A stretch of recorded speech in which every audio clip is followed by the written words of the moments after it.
Alright, what's up guys? We're just gonna start by doing a little bit of a guide on how EV training works. So, many people don't know, but EV training is very simple.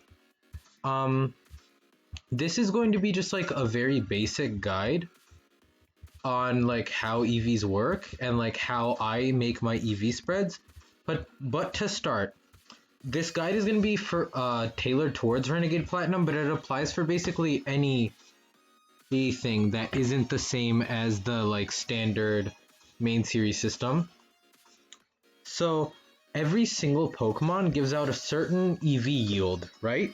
You can find this information either by looking it up on Bulbapedia, Googling it.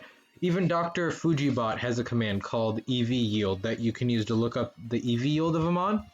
So for simplicity's sake, this NPC in Renegade Platinum that you fight has three different options when you look to train a stat. You have high, medium, or low, right? So high value EV training means that you get 3 EVs per Pokemon that you KO. Medium Pokemon are things that you get 2 of that stat per KO, and low is things that you get 1 of that you KO. And additionally, if you guys are wondering how Macho Brace and power items work, when you equip a Macho Brace, you double your EV yield. So if you KO something with that normally gives out 3 EVs with a Macho Brace, you get 6 in return. On the other hand, if you're using power items, you get 4 in return per Pokemon you KO. So that means you get 7 per Pokemon. And translating it specifically to this NPC, assuming that you're doing the high value training, taking out each team of 6 will give you 42 EVs when combined with a power item. And when you don't combine it with a power item, you get 18 EVs per fight. You can additionally optimize it by using the low or high training and switching out when you get the value you need to get to your exact number. So that's simply how EV training works. And like very simply, like I just go into this fight, I take out all the Pidgeots. So that right there, that's 7 EVs. We're at 14. We're at 21. We're at 28. We're at 35. And now we're at 42 speed EVs. And then if you look at it, when I level up, I get plus 4 speed because that's like the EVs I just trained. And now you guys probably are wondering, God, sorry, I have a habit of saving incessantly, but if you guys are wondering, oh, what should I use for my values, like my EV spread, the numbers that you determine within your EV spread should be based on that specific Pokemon's niche. So as an example, Pikachu, who I'm gonna evolve into Raichu, primarily has its only real niche here is going to be a fast Pokemon that either revenge kills or takes out leads and functions as a killer in the lead position. So you're just going to want to pump max speed into it and max special attack because there's no point in trying to tank hits with it. On the other hand, you have something like Crobat that actually has a decent amount of defensive utility. So you look at it, you scour like the in-game NPCs teams, right? And you find a base speed you want to hit. So in Renegade Platinum specifically, I looked at the Wake's Ludicolo, and the Crasher Wake's Ludicolo hits, I believe it hits like 150 speed or something around that when it's at level 43. So I trained my Crobat to have enough speed EVs so it outsped that Ludicolo while rain was up for the Crasher Wake fight. I ended up not using it because I'm assuming this is coming out after my Crasher Wake fight, but regardless, and then you put the rest into a combination of bulk and defenses that best suits your purposes.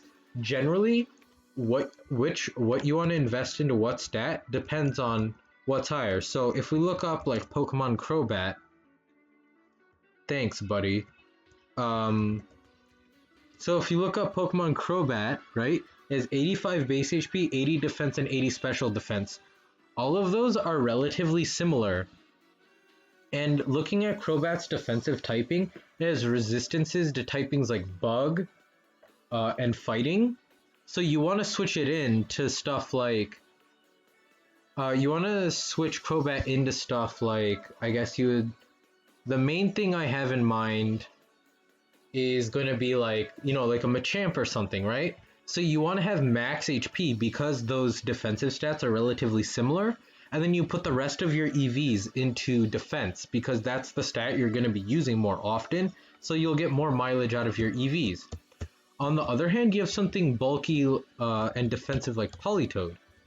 So let's do Pokemon Politoed.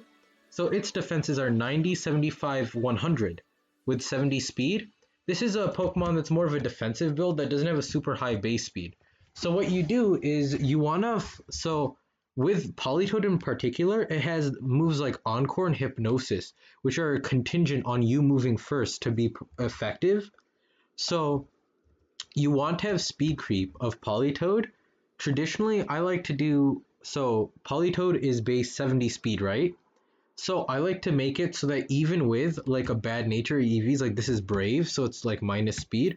I like to make it so it's at least faster than everything equal to its current base speed.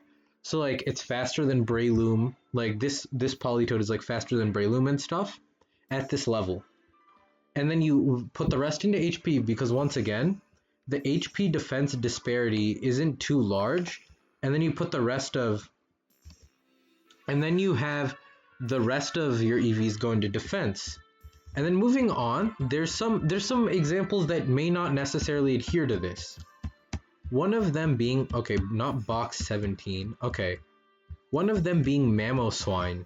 So the reason why Mamoswine is such a special case is because of its base HP stat.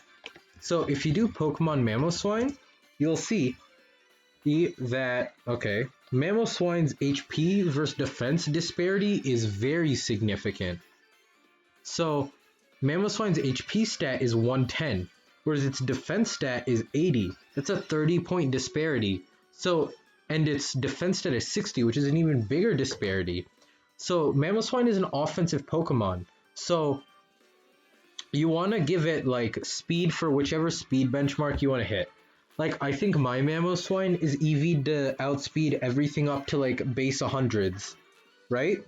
And then you put, like, max attack, and then the rest of your stats, instead of going into HP, should go into either defense or special defense, depending on what you're going to use more. Once again, Mamoswine's primary defensive niche is that it's immune to electric. So you want to give it special defense to have it switch into those special coverage moves like Hidden Power Ice or Hyper Voice or whatever a bit more effectively. And that's like the exception to the throw everything in HP rule. There's a lot more permutations and like optimizations you can do with speed and defenses and stuff, but generally when it comes to Nuzlocke, if you don't have the ability to reset EVs for every single fight, like one of my rules in this Renegade Platinum run is that I'm only locking every mon into one EV set because you have to make these decisions and compromises instead of just EVing it perfectly for every single fight. And just like keeping in mind all of this really helps you do a lot better with making your sets. And anyways, that should be pretty much everything you guys need to know about how to EV train and making EV spreads. I hope you guys found this video informative. Make sure to like and comment for the algorithm. And an interesting fact is about 85% of the people who watch my videos aren't subscribed to me. So I really hope you click the subscribe button if you want to see more content like this, because I provide much Nuzlocke and competitive Pokemon content. Anyways, hope you guys enjoyed the video and have a nice day.